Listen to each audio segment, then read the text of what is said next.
O Evangelho segundo o Espiritismo, capítulos 2 e 3. Capítulo 2. Meu reino não é deste mundo. A vida futura, a realeza de Jesus, o ponto de vista, instruções dos Espíritos, uma realeza terrestre. Pilatos, voltando a entrar no palácio e mandando vir Jesus, perguntou-lhe: Tu és o rei dos judeus? Jesus lhes respondeu: Meu reino não é deste mundo. Se meu reino fosse deste mundo, meus seguidores teriam combatido para impedir que eu caísse nas mãos dos judeus, mas meu reino não é daqui. Pilatos lhe disse então: És, pois, rei? Jesus lhe respondeu: Tu os dizes, sou rei. Não nasci e não vim a este mundo senão para dar testemunho da verdade. Aquele que pertence à verdade escuta minha voz. A vida futura. Por essas palavras, Jesus designa claramente a vida futura, que ele apresenta em todas as circunstâncias como a meta final da humanidade e como o objeto essencial das principais preocupações do homem na Terra. Todas as suas máximas se referem a esse grande princípio. Com efeito, sem a vida futura, a maioria de seus preceitos morais não teria nenhuma razão de ser. Por isso é que aqueles que não acreditam na vida futura, imaginando que ele falava apenas da vida presente, não os compreendem ou os consideram pueris. Esse dogma pode, portanto, ser considerado como o pivô dos ensinamentos de Cristo. Por esse motivo é colocado num dos primeiros lugares desta obra, porque deve ser o ponto de mira de todos os homens. Só ele pode justificar as anomalias da vida terrena e mostrar-se de acordo com a justiça de Deus. Os judeus só tinham ideias muito imprecisas sobre a vida futura. Acreditavam nos anjos, considerando-os seres privilegiados da criação, mas não sabiam que os homens pudessem um dia tornar-se anjos e compartilhar de sua felicidade. Segundo eles, a observância das leis de Deus era recompensa com os bens terrenos, com a supremacia de sua nação, com as vitórias sobre seus inimigos, as calamidades públicas e as derrotas eram o castigo de sua desobediência. Moisés não podia dizer mais do que isso a um povo pastor e ignorante que devia ser tocado, antes de tudo, pelas coisas deste mundo. Mais tarde, Jesus veio revelar-lhes que há outro mundo onde a justiça de Deus segue seu curso, e esse mundo que promete aos que observam os mandamentos de Deus, e onde os bons encontrarão sua recompensa. Esse mundo é seu reino. Lá é que ele se encontra em toda a sua glória e para onde vai voltar ao deixar a terra.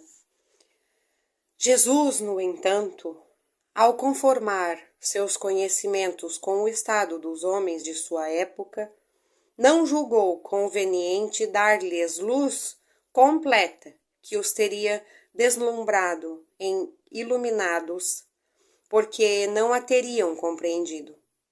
Limitou-se a apresentar, de certo modo, a vida futura como um princípio, como uma lei da natureza, da qual ninguém pode fugir. Todo cristão acredita, portanto, necessariamente na vida futura. Mas a ideia que muitos fazem dela é vaga, incompleta e, por isso mesmo, falsa em diversos pontos. Para muitos, não passa de uma crença sem certeza absoluta. Disso decorrem as dúvidas e mesmo a incredulidade. O Espiritismo veio completar nesse ponto, como em muitos outros, o ensinamento de Cristo. No momento em que os homens se mostrem maduros para compreender a verdade. Com o Espiritismo, a vida futura não é mais um simples artigo de fé, uma hipótese.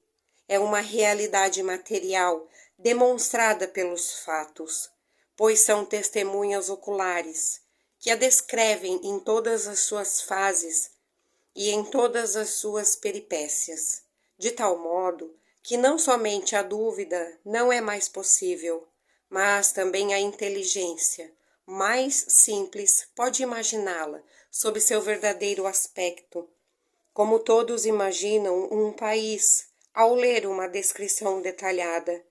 Ora, essa descrição da vida futura é de tal forma circunstanciada. As condições de existência, feliz ou infeliz, daqueles que lá se encontram são tão racionais que todos afirmam a si mesmos que, apesar de tudo, não pode ser de outra forma e que realmente essa é a verdadeira justiça de Deus. A realeza de Jesus. O reino de Jesus não é deste mundo. É o que todos compreendem. Mas na terra ele não tem também uma realeza? Nem sempre o título rei implica o exercício do poder temporal. Este é conferido por consenso, unânime, aquele que por seu gênio ascende no primeiro posto na ordem de ideias quaisquer, aquele que domina seu século e influi no progresso da humanidade. É nesse sentido que se diz o rei ou príncipe dos filósofos, dos artistas, dos poetas, dos escritores e etc.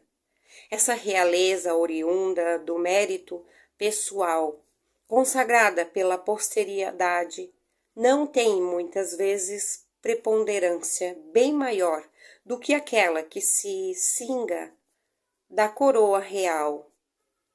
A verdadeira realeza é imperecível, enquanto a outra é joguete das vicissitudes e sempre abençoada pelas gerações futuras, enquanto a outra é amaldiçoada. A realeza terrestre termina com a vida. A realeza moral governa sempre e principalmente após a morte. Sob esse aspecto, Jesus não é rei mais poderoso que muitos potentados? É, portanto, com razão que se dizia a Pilatos: sou rei, mas meu reino não é deste mundo. O ponto de vista. A ideia clara e precisa que fazemos da vida futura confere uma fé inabalável no futuro. E essa fé tem consequências enormes na moralização dos homens, porque muda completamente o ponto de vista sob o qual eles encaram a vida terrena. Para quem se coloca pelo pensamento na vida espiritual, que é indefinida, a vida corporal não é mais que uma passagem, uma breve estada num país ingrato. As vicissitudes e as tribulações da vida não passam de incidentes que ele suporta com paciência, porque são de circunstância, durante e devem ser seguidos por um estado mais ditoso. A morte nada mais tem de assustador. Não é mais a porta do nada, mas a libertação que abre ao exilado a entrada para uma morada de felicidade e paz. Sabendo que está num lugar temporário e não definitivo, assume os cuidados da vida com mais indiferença, e disso resulta, para ele, uma calma de espírito que lhe suaviza a amargura. Pela simples dúvida sobre a vida futura, o homem dirige todos os seus pensamentos para a vida terrestre. Incerto quanto ao futuro, dá tudo ao presente, não percebendo bens mais preciosos que os da terra, torna-se como criança que nada mais vê além de seus brinquedos. Não há nada que não faça para conseguir esses bens. a perda do menor detalhe que causa causticante pesar, um engano, uma decepção, uma ambição não satisfeita, uma injustiça de que é vítima, o orgulho ou a vaidade ferida, são outros tantos tormentos que fazem de sua vida uma angústia perpétua, infligindo-se desse modo e voluntariamente uma verdadeira tortura em todos os instantes. Tomando seu ponto de vista da vida terrestre, no centro da qual está colocado, tudo em torno dele assume várias proporções. O mal que o atinge, como o bem que toca aos outros.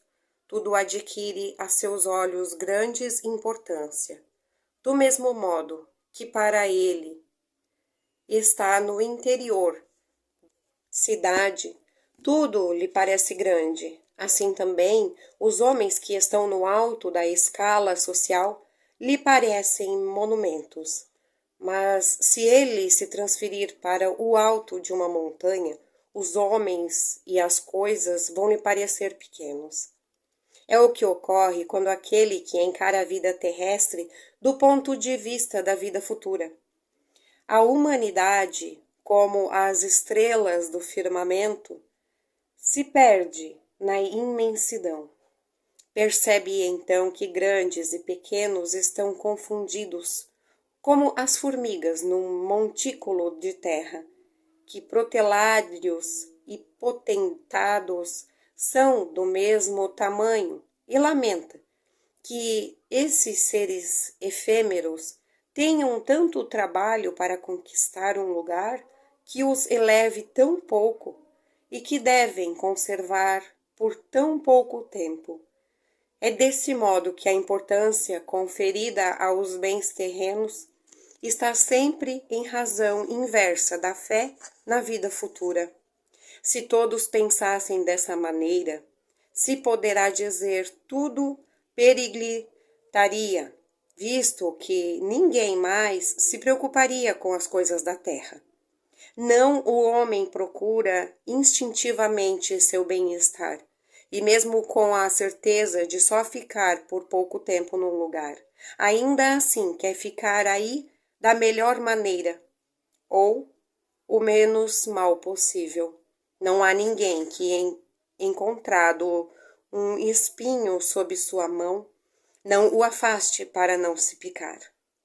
Ora, a busca do bem-estar força o homem a melhorar todas as coisas, impelido pelo instinto do progresso e da conservação, que está nas leis da natureza.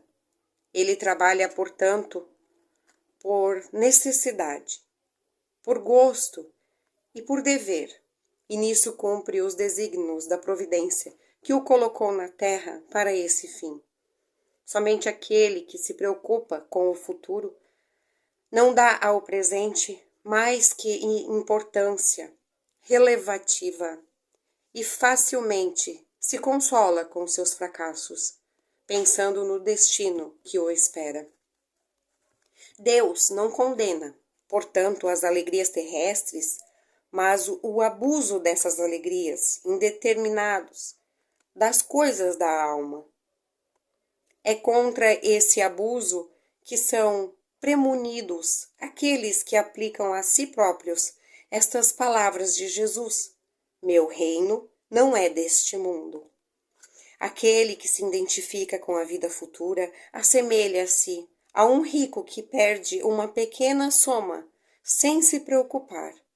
Aquele que concentra seus pensamentos na vida terrestre assemelha-se a um pobre que perde tudo o que possui e se desespera. O Espiritismo amplia o pensamento e lhe abre novos horizontes. Em vez dessa visão estreita e mesquinha que concentra o pensamento na vida atual, que faz no instante que vivemos na Terra um único e frágil pivô do futuro eterno, o Espiritismo mostra que essa vida não passa de um elo num conjunto harmonioso e grandioso da obra do Criador. Mostra a solidariedade que une todas as experiências de um mesmo ser, todos os seres de um mesmo mundo e os seres de todos os mundos. Dá, assim, uma base e uma razão para ser a fraternidade universal, enquanto a doutrina da criação da alma por ocasião do nascimento de cada corpo torna estranhos uns aos outros todos os seres. Essa solidariedade das partes de um mesmo todo explica o que é inexplicável. Se considerarmos apenas um ponto, esse conjunto é que nos tempos de Cristo os homens não teriam podido compreender. Por essa razão, ele reservou seu conhecimento para outros tempos. Instruções dos Espíritos. Uma realeza terrestre. Quem melhor do que eu pode compreender a verdade destas palavras de nosso Senhor? Meu reino não é deste mundo. O orgulho me perdeu na terra. Quem, pois, compreenderia o nada dos reis da terra? Se eu não o compreendia, que trouxe eu comigo de minha realeza terrestre? Nada, absolutamente nada.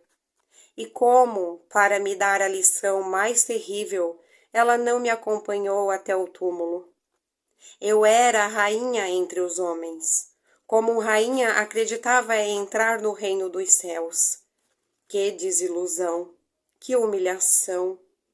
Quando, em vez de ser recebida como soberana, vi acima de mim, mas muito acima, homens que eu julgava insignificantes e que os desprezava, porque não eram de sangue nobre.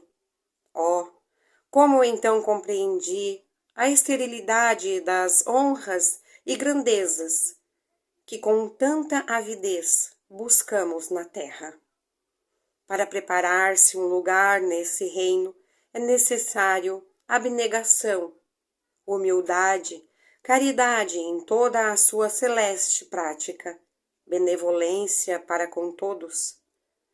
Não se pergunta o que vocês foram, nem que posição ocuparam, mas o bem que fizeram, as lágrimas que enxugaram. Ó Jesus, tu o disseste, teu reino não é deste mundo, porque é necessário sofrer para chegar ao céu, e os degraus do trono não aproximam ninguém. São os caminhos mais penosos da vida que a ele conduzem. Procurem, portanto, o caminho através das urzes e dos espinhos, e não por entre as flores.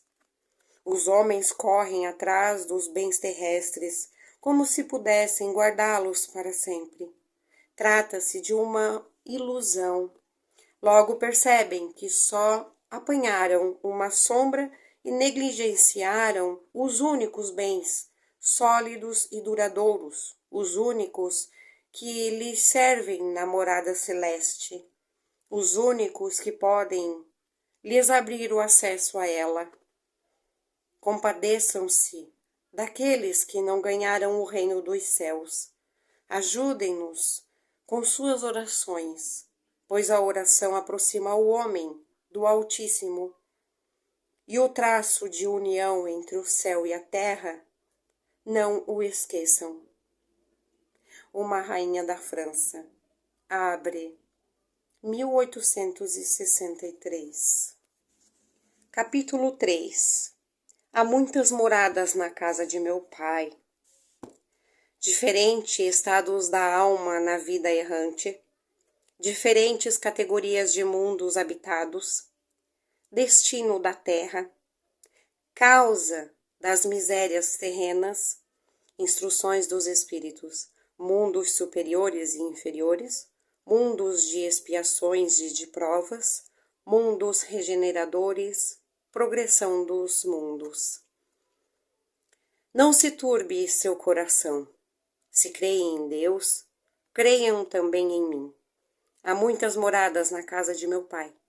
Se assim não fosse, já lhes teria dito, pois vou para lhes preparar o lugar, e depois que eu tiver ido e que lhes tiver preparado o lugar, voltarei e os levarei comigo, a fim de que onde eu estiver, estejam também vocês. Diferentes estados da alma na vida errante. A casa do Pai é o universo. As diferentes moradas são os mundos que circulam no espaço infinito e oferecem aos espíritos encarnados moradas adequadas a seu estado de aperfeiçoamento. Independentemente da diversidade dos mundos, essas palavras de Jesus podem também referir-se ao estado infeliz ou feliz do espírito na vida errante, conforme estiver mais ou menos depurado e desprendido dos laços materiais, o meio em que se encontra, o aspecto das coisas, as sensações que experimenta, as percepções que tem, variam ao infinito. Enquanto uns não podem se afastar da esfera onde viveram, outros se elevam e percorrem o espaço e os mundos. Enquanto alguns espíritos culpados erram nas trevas, os felizes gozam de resplandecente claridade e do sublime espetáculo do infinito. Finalmente, enquanto o mal atormentado de remorso e pesares, muitas vezes só, sem consolação, separado dos objetos de sua afeição, geme sob a pressão dos sofrimentos morais. O justo, reunido àqueles que ama, desfruta as delícias de uma felicidade indizível. Lá também, portanto, há muitas moradas, embora não estejam circunscritas nem localizadas. Diferentes categorias de mundos habitados. Dos ensinamentos transmitidos pelos espíritos, resulta que os diferentes mundos estão em condições muito diferentes umas das outras, quanto ao grau de avanço ou de inferioridade de seus habitantes. Entre eles, há alguns em que seus habitantes são ainda inferiores aos da Terra, física e moralmente. Outros estão no mesmo grau e outros lhes são mais ou menos superiores, sob todos os aspectos. Nos mundos inferiores, a existência é totalmente material. As paixões reinam, soberanas. A vida moral é quase nula. À medida que esta se desenvolve, a influência da matéria diminui, de tal maneira que os mundos mais avançados à vida é, por assim dizer, totalmente espiritual. Nos mundos intermediários, a mistura do bem e do mal, predominância de um ou de outro, segundo o grau de avanço. Embora não se possa fazer dos diversos mundos uma classificação absoluta, pode-se, contudo, em virtude de seu estado e de seu destino, e tomando por base as matizes mais destacadas, dividi-los de modo geral como segue muitos primitivos destinados às primeiras encarnações da alma humana, mundos de expiação e de prova, onde domina o mal, mundos regeneradores, onde as almas que ainda têm o que expiar aurem novas forças, ao mesmo tempo em que repousam das fadigas da luta, mundos felizes onde o bem suplanta o mal, mundos celestes ou divinos, morada dos espíritos depurados, onde reina exclusivamente o bem. A Terra pertence à categoria dos mundos de expiação e de provas, razão pela qual o homem nela vive envolto de tantas misérias. Os espíritos encarnados num mundo não estão presos a ele indefinitivamente, nem realizam nele todas as fases progressivas que devem percorrer para chegar à perfeição. Quando num mundo alcançam o grau de adiantamento que esse mundo comporta, passam para outro mais avançado e assim por diante, até chegarem ao estado de puros espíritos. São outras tantas estações, em cada uma das quais encontram elementos de progresso apropriados a seu avanço. Para eles é uma recompensa passar a um mundo de ordem mais elevada, como é um castigo prolongar sua permanência num mundo infeliz, ou serem relegados para um mundo mais infeliz ainda que aquele que são forçados a deixar quando se obstinaram no mal. Destino da terra, causa das misérias humanas. Muitos se surpreendem por encontrar na terra tanta maldade e más paixões, tantas misérias e enfermidades de toda a natureza. E disso concluem que a espécie humana é realmente uma coisa triste. Esse juízo provém do ponto de vista limitado em que nos colocamos e que dá uma falsa ideia do conjunto. Deve-se considerar que na Terra não está toda a humanidade, mas apenas uma pequena fração dela. Com efeito, a espécie humana abrange todos os seres dotados de razão que povoam os inúmeros mundos do universo. Ora, o que é a população da Terra diante da população total desses mundos? Muito menos que aquela de uma aldeia com relação àquela de um grande império. A situação material e moral da humanidade terrena nada mais tem que surpreenda. Se nos dermos conta do destino da terra e da natureza daqueles que habitam. Faria dos habitantes de uma grande cidade uma ideia muito falsa quem os julgasse pela população dos bairros mais pobres e sórdidos. Num hospital só se vê doentes e estropiados. Numa prisão estão reunidas todas as torpezas, todos os vícios nas regiões insalubres. Os habitantes, em sua maioria, são pálidos, franzinos e doentios. Pois bem, imaginemos a Terra como se fosse um bairro, um hospital, uma prisão, uma região malsã, pois ela é tudo isso simultaneamente. E compreenderemos porque as aflições suplantam as alegrias, uma vez que não enviamos ao hospital os que estão com saúde, nem às casas de correção os que não praticam mal algum. Além do mais, nem os hospitais nem as casas de correção são lugares de delícias.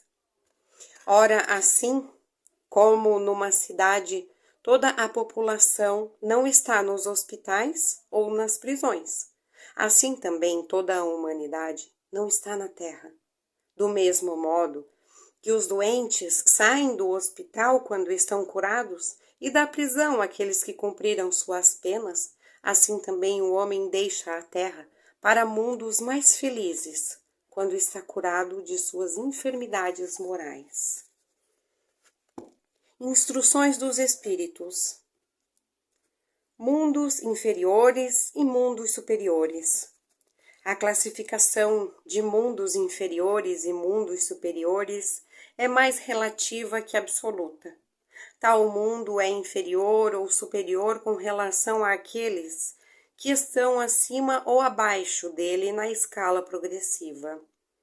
Uma vez que se toma a Terra como ponto de comparação, pode-se ter uma ideia do estado de um mundo inferior, supondo nele o homem ter uma ideia do estado de um mundo inferior, supondo o homem na condição das raças selvagens ou das nações bárbaras que ainda se encontram em superfícies e que são os restos de seu estado primitivo, nos mais atrasados.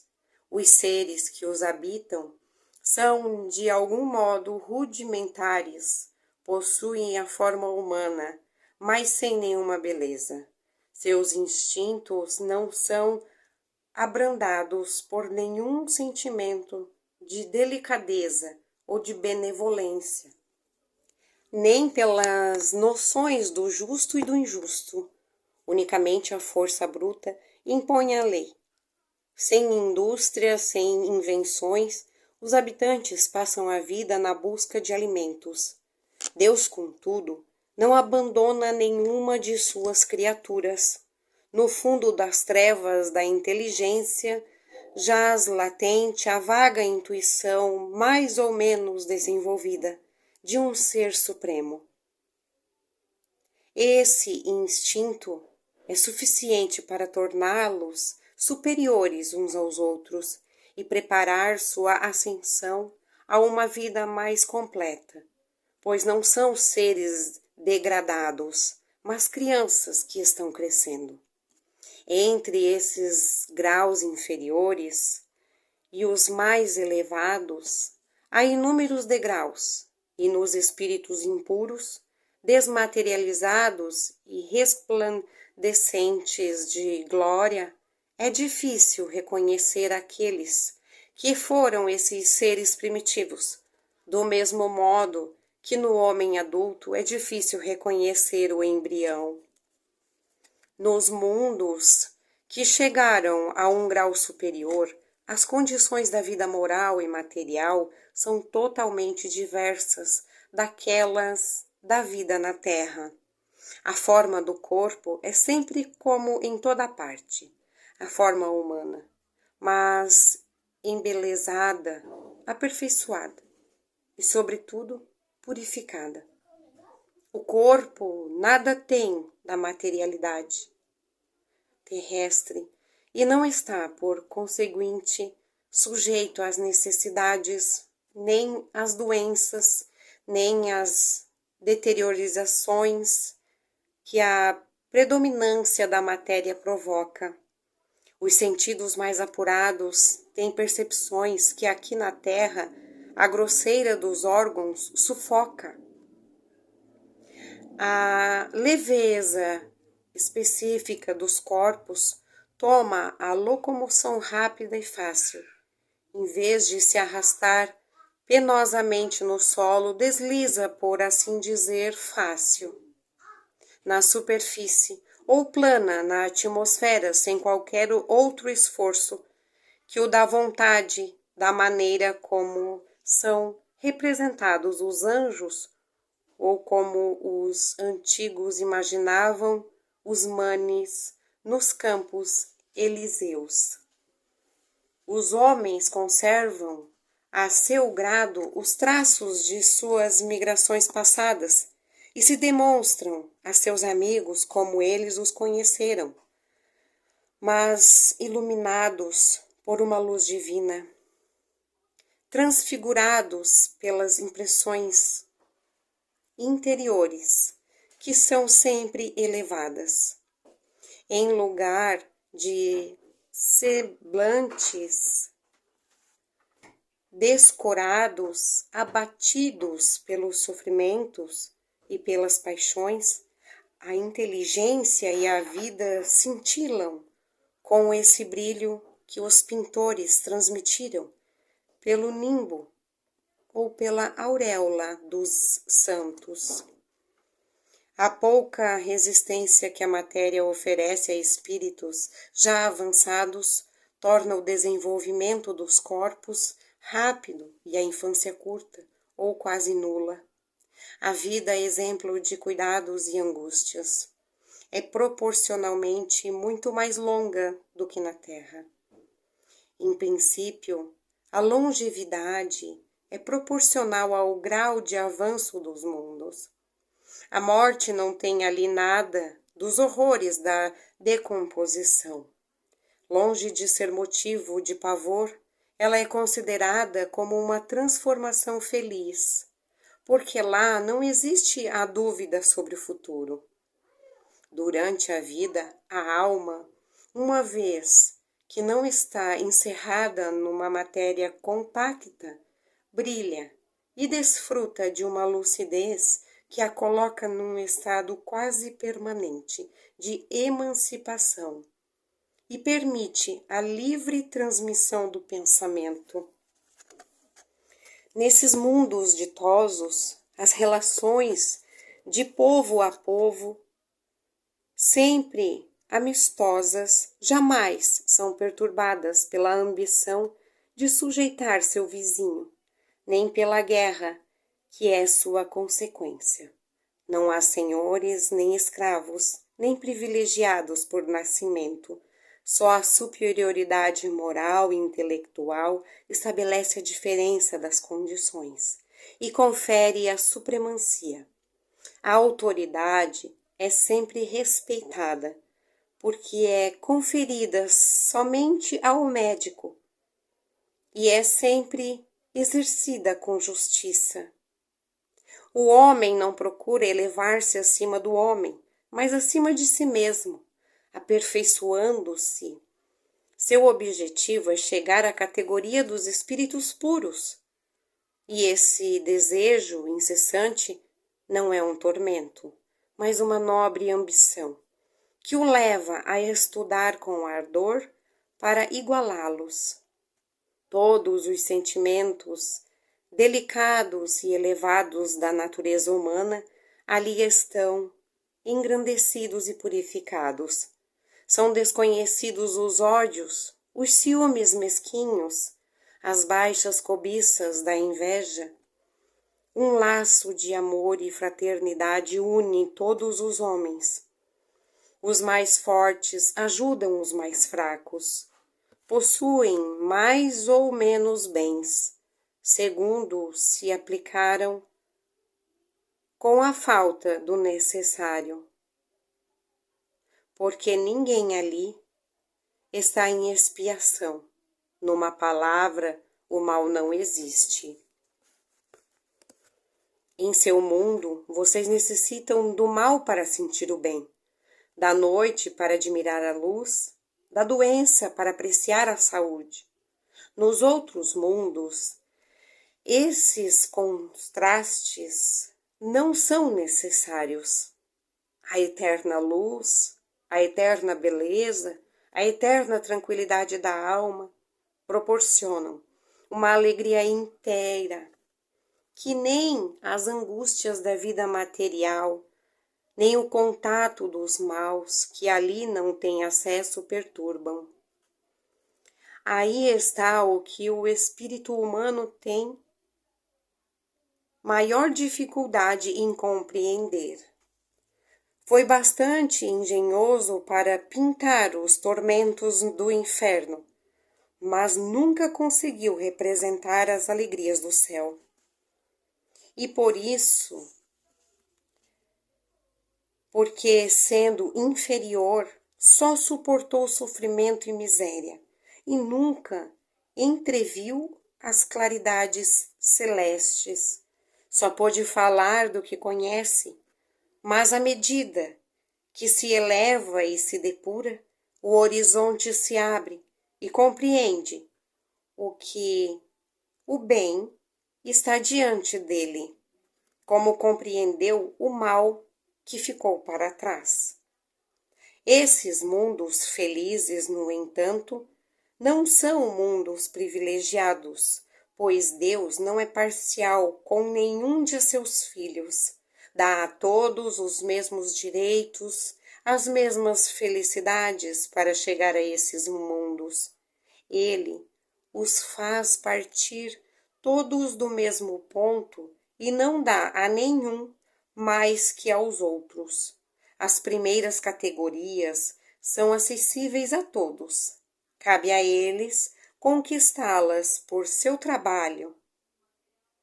durante séculos e mais séculos nos subterrâneos da humanidade. Resumo dos ensinamentos de todos os espíritos superiores. Mas aí, nesse mundo, o homem é ainda falível e o espírito do mal não perdeu completamente seu império. Não avançar é recuar. E se o homem não estiver firme no caminho do bem, pode recair nos mundos de expiação, onde os esperam novas e mais terríveis provas. Contemplem, pois, essa abóbora azulada.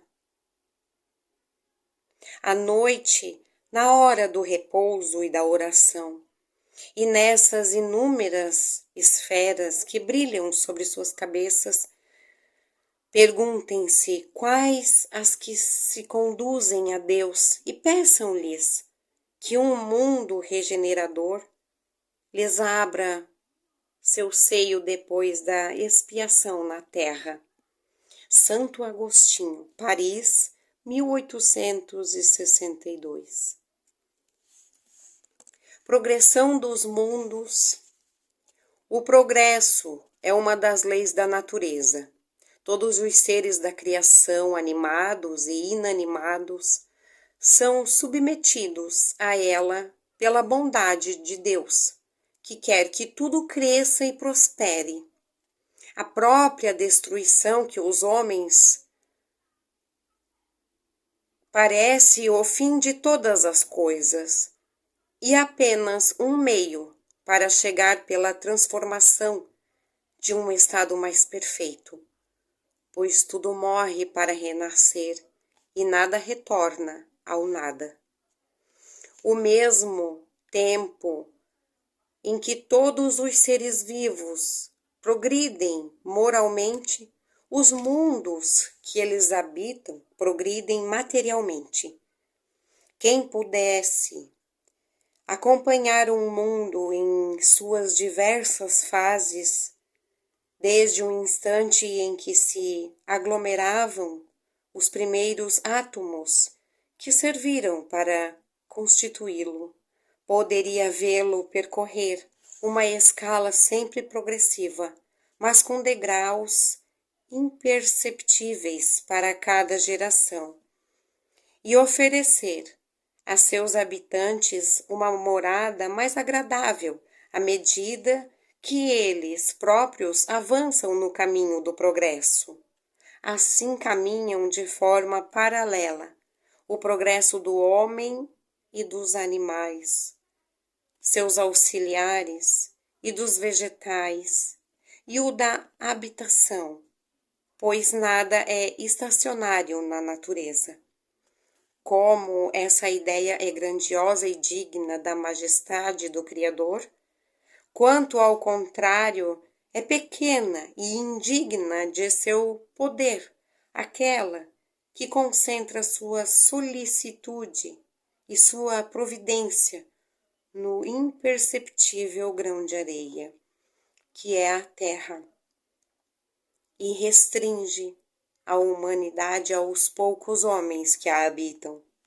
A terra, segundo essa lei, esteve material e moralmente num estado inferior ao que é hoje e atingira sob esse duplo aspecto um grau mais elevado. Chegou a um de seus períodos de transformação em que de mundo expiatório se tornará mundo regenerador. Então os homens serão felizes, porque nele reinará a lei de Deus. Santo Agostinho, Paris, 1862.